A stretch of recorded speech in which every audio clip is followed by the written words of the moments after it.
What is up, everybody? It's VCells0812 with Millie Chaser DFS. We got UFC 322, unbelievable card here. We're going to be breaking it down, so make sure we are live. Last couple of times I started streaming, it was not working. Let's give it a few minutes to load in.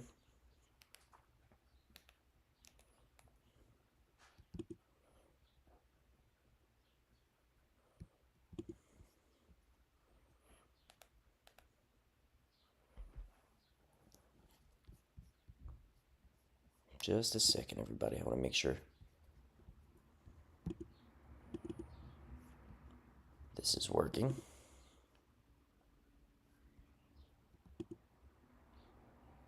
This out of the way. All right, we should be good to go. All right, everybody, it's VCells0812 with Millie Chaser DFS. We got UFC 322, Islam Makachev versus Jack Della Maddalena, Zhang Wei Li versus Valentina Shevchenko. Two absolute super fights. Extremely excited for this card. In New York City, I will be there live. Very excited for that. Let's get into it and break it down. Make sure we're still live. The YouTube's been cutting me. Oh, no. Oh, my gosh. My mistake, everybody. Let me log back in.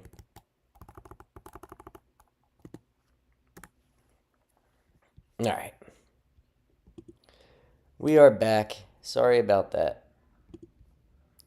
Rough start to the video. Doesn't matter. We got a great card. UFC 322. No more fooling around.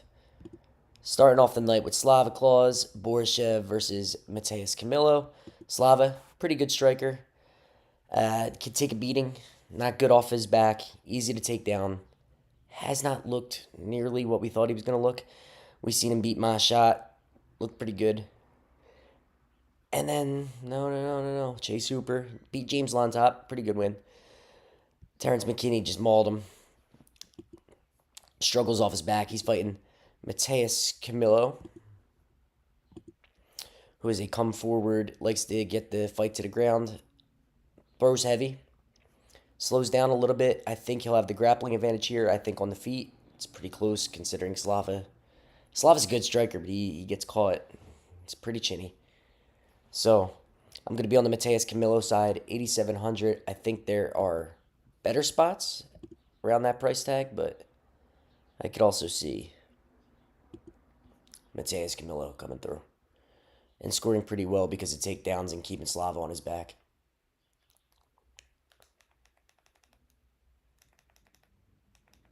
I don't know why it's not showing I'm live. Next fight, we got Surzakayev versus Eric Mechanico.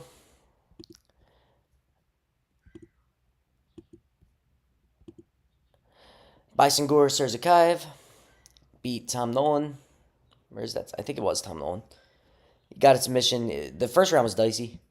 Very dicey. Or was it Eric Nolan? But the guy's a beast. He can grapple when he needs to. Very good striker. Eric Mechanico beat Cody Brundage. Probably lost. Beat Ruzabuev.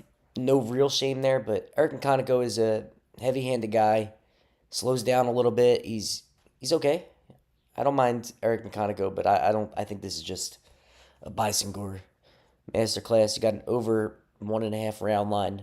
I think Bysongor gets to finish in the first round. $9,800 on Draftkings is very, very expensive, especially with how many fights we have here. And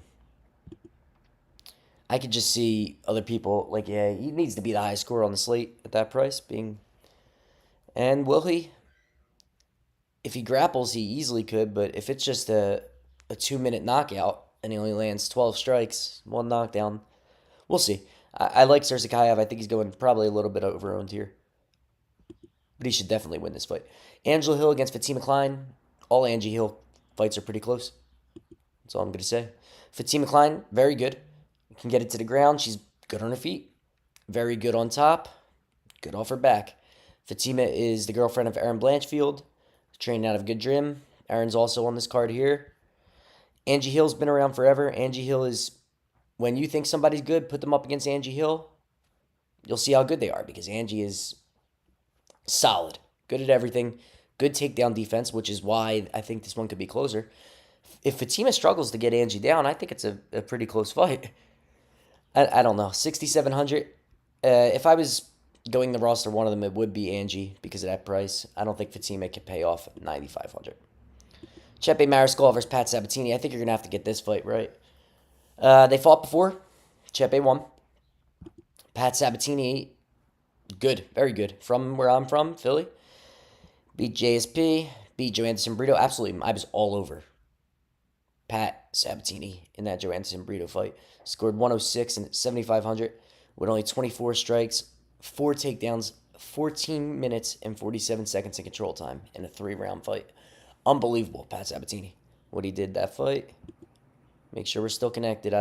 I'm sorry, guys. I've been making YouTube videos and then YouTube monetizes it, and I'm not sure what I'm doing wrong, to be honest. But so then the video stops streaming and it just deletes it. That's why I haven't posted a video in a couple of weeks. It's been a couple of weeks that this has been happening to me, so I'm just making sure it's not happening today. I don't know why it's been happening. But Pat Sabatini, I like Chepe. Both of these guys score pretty well in their wins. Chepe, more relentless takedown, but I think Pat Sabatini has probably a higher upside for a finish and much better control. Ricardo Ramos, Montel Jackson. That's not Montel Jackson, that's Damon Jackson. Morgan Charriere, Jack Jenkins, Trevor Peake. All good wins for Chepe. Pretty good wins. Pat Sabatini on the other. Just a second, guys.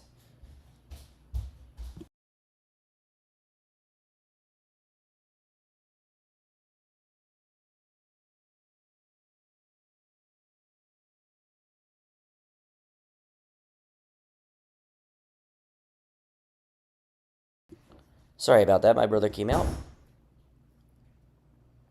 Chepe Mariscal at 7,900. Pat Sabatini at 8,300. The winner of this is probably going to be optimal. Well, it's weird because Matthew Wellmaker at a weird price at 8,400. Zhang Wei, we'll get into it. But I think the winner of this scores well. 7,900 is a great price for Chepe. 83 is a great price for Pat Sabatini. I'm going to be on the Chepe side. Just a little bit more relentless. He beat him before. But I could see a world where Pat Sabatini gets on top of Chepe and Chepe has a hard time getting up. We will see. Gerald Mearshart against Kyle Dawkins. Now, Gerald Mearshart fights are kill or be killed. They normally score well. Kyle Dawkins just knocked out Pereira in like 5 seconds. It was ridiculous. But Kyle Dawkins isn't... Dude. I'll have some Kyle Dawkins. I think Mearshart's done. I think this is a pretty good matchup for Dawkins, honestly. Because he can stay safe on top of Gerald, probably find a submission or something like that. $9,300. A lot of ownership for Kyle Dawkins. Seems ridiculous. Dawkins returned to the UFC and looked good. Another Philly guy. I like him. GM3, kill or be killed. If he takes some shots on GM3, 6,900, he could pull off a sub. He always is live for a sub. It's just, I don't know how. There's a 1.5 round line. I think it probably goes under. So I guess Dawkins could be good at 9,300. He's not that kind of guy. Like, there's not going to be a ton of takedowns here. There's not going to be a... Well, I can't even say there's not going to be a flash knockout because he just knocked out Michel Pereira. But I don't know. I'll have some Dawkins. I don't think I'll play the Mearshart side. It's a pure Hail Mary. If you're doing 150, I get it. Matthew Wellmaker was supposed to fight Cody Haddon. Would have been an awesome fight. Instead, we're getting this guy, Ewing. Stepped up on very short notice, I think yesterday. Ethan Ewing. So, shout out to him. That's awesome for stepping up and saving this fight.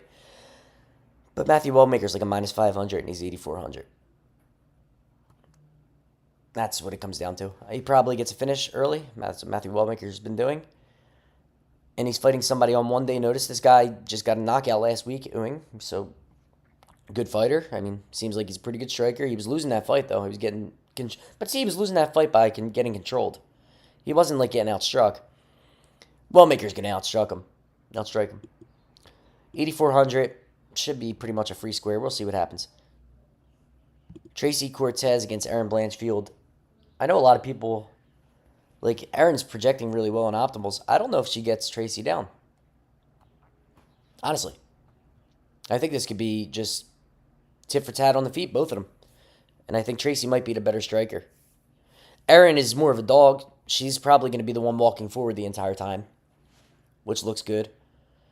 I don't, with these projections that I'm looking at, I don't know if she gets Tracy Cortez down. Truly. And she's going to have to get her down at 9K in order to pay that off. Tracy, I think, has the higher upside here. I don't think either of these ladies really get each other down, but 7,200, one of them 7,200, one of them's 9K, and I think it's a very, very close fight. I know the odds are Erin's minus like 240, but I don't think so. I think Erin's very, very good. I think she's better. I would pick Erin to win. I don't know how she scores well against Tracy.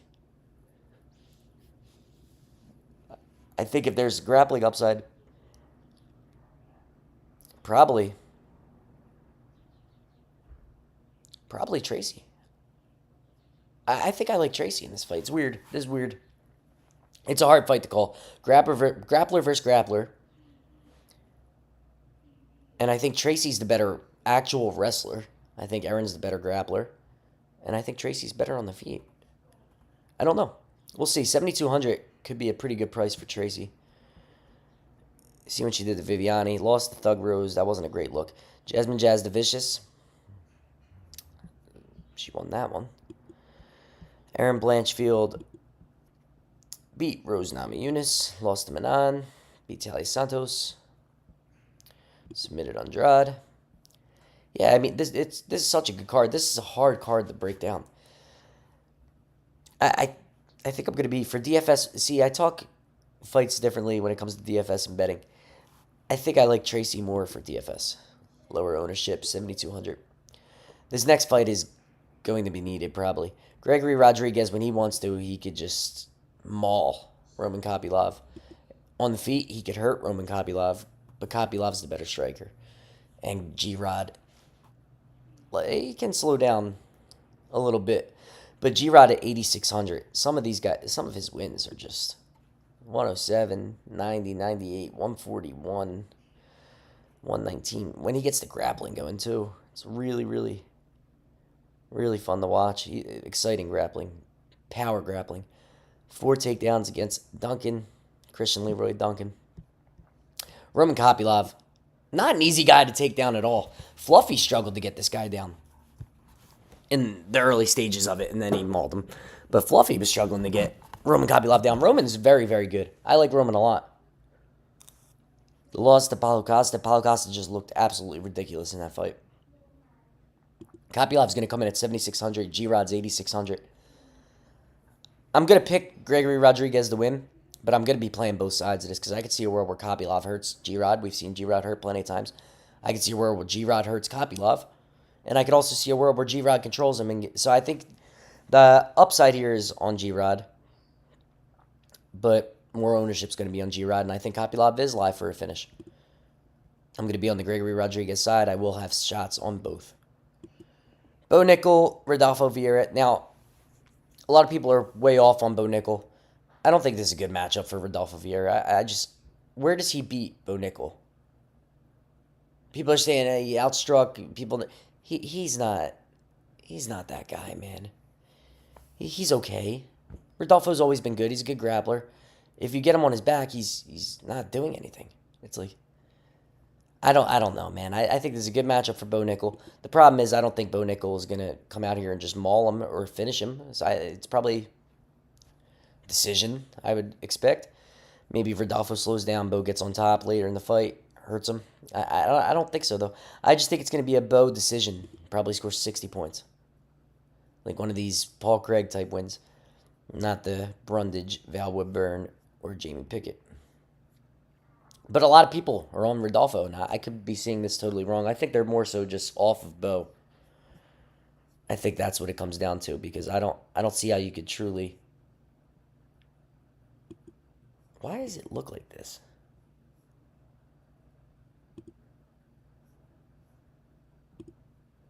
Okay, just making sure we're good. I get very nervous making these videos now. I keep thinking YouTube's going to delete my video. I have no idea why. Literally no idea why. But then I do these videos on Saturdays and Sundays, and then in the middle of recording, it just stops recording. It doesn't even tell me. I don't know. But either way, we'll figure that out. We'll get it going for tomorrow. BSD against Benny Dariush. Another fight. There's so many fights for DraftKings, especially, that I just want to target. BSD, he could knock out Benny. I don't think he's going to be able to take down Benny, bro. Benny is the best scrambler. Maybe something's changed. He's getting older. I don't think so. I think Benny's still awesome, man. Like, he lost Armin Sarukian, no shame there. Lost to Renato Moicano, no shame there. I mean, beat Renato Moicano, that's a great win. Lost to Oliveira, no shame there. Beat Gamrot. Look at the group of people that he's fighting, man. $7,400 for Benny Dariush. Now, is he going to be able to get his offensive grappling going against BSD? Maybe. I mean, BSD looked good against Rufy, looked good against Kyle Prepelec. Lost to Moicano. I think BSD, people are back in on him. And I think BSD is a matchup sort of fighter, like when he could win, he could be the bully. And you can bully Benny, but you're not going to be able to just take him down and out scramble him. Benny's going to win every single one of those scrambles. You're going to be getting more tired than Benny is. I think I'm more so on the Benny side. Now, the upside for BSD, he could put up a score to where you need it, and your night's over if you don't have any immediately. So that's why it's a little different. 8,800 and 7,400. But I think this is a lot closer than the line. I think it's a lot closer than 88 and 7,400. I'm going to be on the Dariush side. I think he wins scrambles, maybe ends up on top. Benny's probably the tougher, like the more durable guy. I get that. But I think Dariush could slow this down and make this a good fight for him.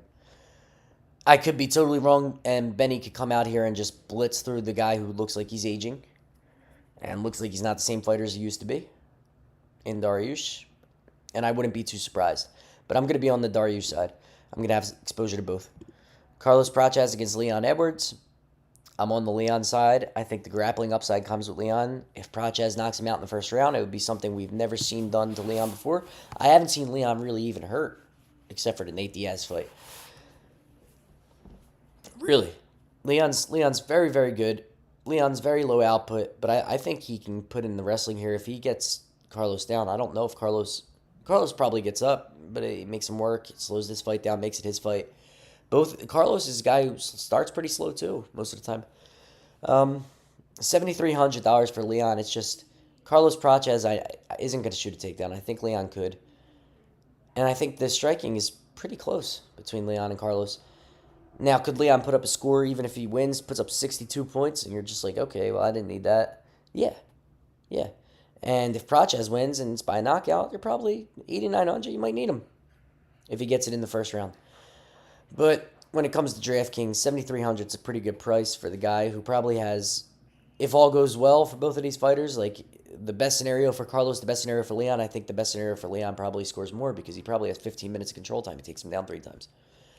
Now, Leon doesn't normally do that, but he can do that. He shot against He shoots. He makes some mistakes too, Leon. But I don't think it'd be a mistake to wrestle here. All right. Michael Morales against Sean Brady. Michael Morales, 18-0, never lost. Never really been tested either. He beat Gilbert Burns. Good win. Gilbert Burns. Gilbert's on the decline. Gilbert's still... I'm not going to say anything about Gilbert. He got through the Neil Magny test, which people make fun of, but Neil Magny is a true test. If you are not ready to be in the top 15 in welterweights, you're probably not going to beat Neil Magny. Beat Matthews, beat Max Griffin, beat Adam Fogett, Trevin Giles. Sean Brady, beast. Absolute beast. This guy's an animal. Lost to Bilal Muhammad. I think he's getting better and better and better. Sean Brady has all of the grappling upside in this matchup, I believe. I think if he gets on top of Morales, I don't think Morales gets up. I think he can submit him.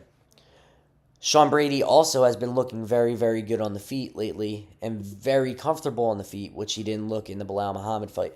The only thing that was down on Sean Brady was, well, hey, the Bilal Muhammad fight, he got his nose, as the second his nose got jabbed. The jab is a problem for Sean Brady. I'm talking myself in the Morales. The jab is 100% a problem for Sean Brady. But his last couple of fights, he's shown a lot more head movement, much better striking. He looks much more comfortable striking. And I think he's ready for this opportunity. If he wins this, he's going to probably get a title shot. Well, we'll see what happens with the Ian Gary fight. But this would be a huge win for either one of these guys. Sean Brady scores extremely well in Draftkings because of the grappling upside. Look what he did to Burns and Edwards. Those were 5-round fights. A little bit different here. I think Brady's going to get him down. I think that's what this comes down to. Is if you think Brady gets takedowns, you think Brady probably wins. If you think Morales gets stuffs all the takedowns, stays on the feet, he's a much better striker. I'm going to be on the Brady side. I think the upside's just there. 8,500. I think you could take Morales down. We've seen Morales taken down. Morales okay off his back. We'll see. This is a tricky fight. Very close line fight. I'm biased. I'm from Philly, but I think I'm on the Brady side. I like the grappling upside here. I like the price at 8,500 for somebody who could put up 140 DraftKings points. And then we get into the title fights. Magnum Zhang Weili, Valentina Bullet Shevchenko. I've been watching UFC for 8 years. I've watched every single card, prelims, everything. This is one of my favorite fights. Not like excitement-wise, it's going to be such a war. This is awesome. These are the best two females alive. I am so excited for this fight. I've been talking about this fight for a year and a half, 2 years. It's finally coming together. Probably even longer. There's no one at strawweight for Zhang Weili. There is no one at flyweight right now, except for maybe Natalia Silva for Valentina Shevchenko. But how much fun would Natalia Silva for Zhang Weili be? It's like, these are the two best females in the world. And I think Zhang Weili is going to do it. Now, I'll tell you why. The only times we've seen Valentina really struggle in the UFC, besides the Amanda Nunes fights, is when people bring wrestling to her. Zhang Weili brought wrestling to Tatiana Suarez. If you think Zhang Weili is worried about Valentina Shevchenko's grappling, you are sadly mistaken. There is no world where Zhang Weili, I'm not saying she's the better grappler, but there is no world where Zhang Weili is worried about Valentina's grappling. Most of the people that Valentina's been fighting lately, once Valentina gets on top, it's just been, you're getting mauled. Alexa Grasso, it's been a lot of Alexa Grasso. But, I mean, it's just, come on. Manon Fiorot. Valentina looked pretty good striking in that fight. She clipped her, caught her on the feet. Manon's good. Zhang Weili's better. Alexa Grasso. She lost this fight to Talia Santos. Not sure how she won that. Lauren Murphy. Jessica Andrade. Maya.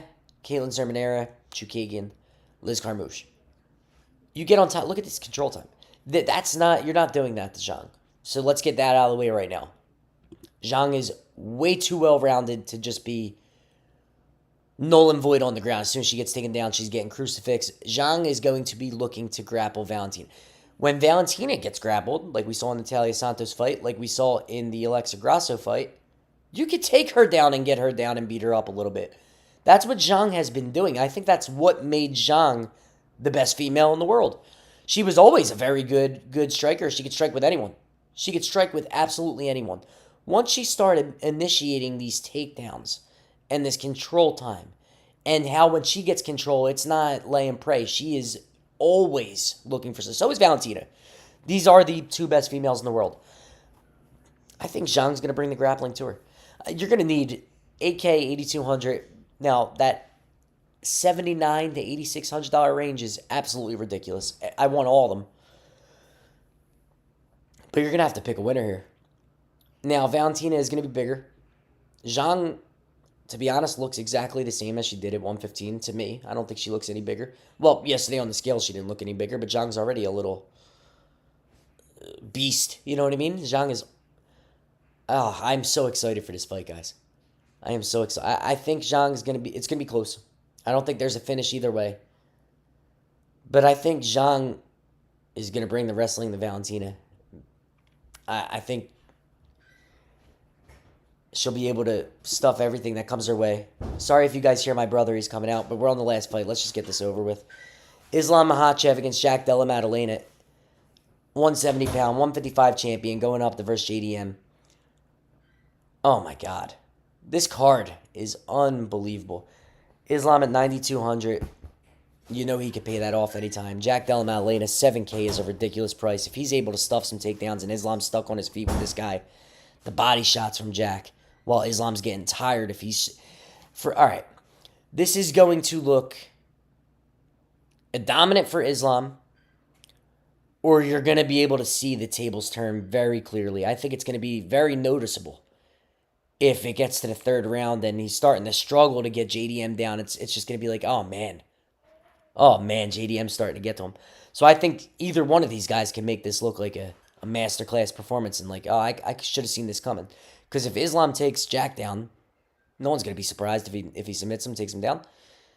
If Jack's able to stuff takedowns like he's been able to do his whole career, he gets taken down, but works back up and makes Islam work.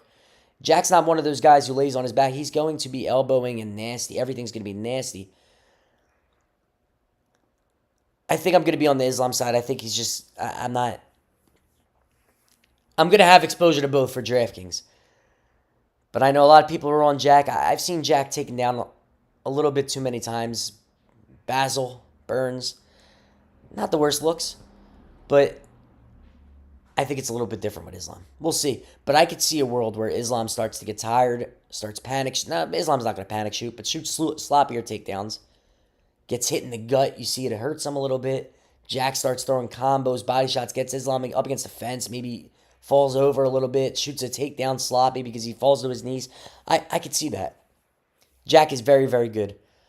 I think I'm going to be on the Islam side. I'm going to have exposure to both. Do 10 lineups. I'd probably have 5 and 5. It's one of those sort of fights. This card is absolutely amazing. Thank you to DraftKings for giving us this opportunity. This if you guys aren't ready, UFC Madison Square Garden 322 starts 6 p.m. Get in on this. This is unbelievable card. My favorite card probably since UFC 300. This is an amazing card.